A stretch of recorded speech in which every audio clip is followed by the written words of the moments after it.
আসসালামু আলাইকুম।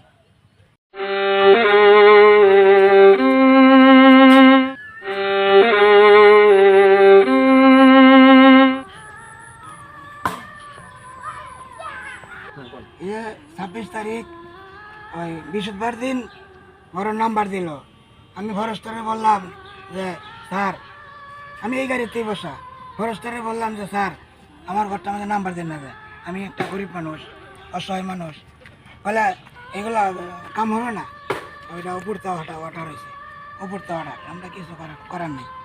তাই নাম্বার দিয়ে গেল। বিশেষ শনিবার দিন আমি আমারও কয়েকজনের লইয়া এনটা গেল আইলো। আমি বললাম যে স্যার, সকলেই বললো আমার অনুমতি, সকলেই বললো যে স্যার এই বেচারা গরিব মানুষ, সাহায্য করে ভিক্ষা করে, এই বেচারা ঘরটা থাক। ওরা কোনো এই, গুরুত্ব দিল না।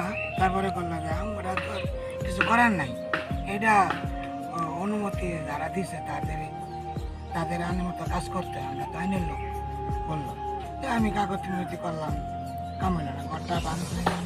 আজকে ঘরটা আমি 2000 টাকা দিয়ে ঘরটা খোলাইয়া এনে রাখছি। নষ্ট হইতেছে টিনগুলা, কাঠগুলা, বাঁশগুলা, ঘরটা এনে রাখছি। যদি কোনো হৃদয়বান ব্যক্তি থাকেন যে আমার শহীদ ভাইরে কিছু টাকা পয়সা দেই, ঘরটা করো, কিবা আমরা একটু আমরা নিজেও বলবো যে এই ফরেস্টার সাহেব এই ঘরটা করো।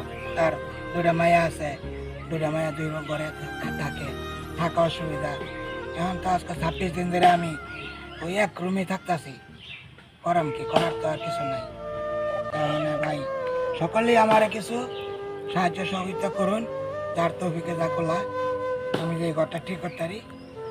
এই পর্যন্তই। আসসালামু আলাইকুম।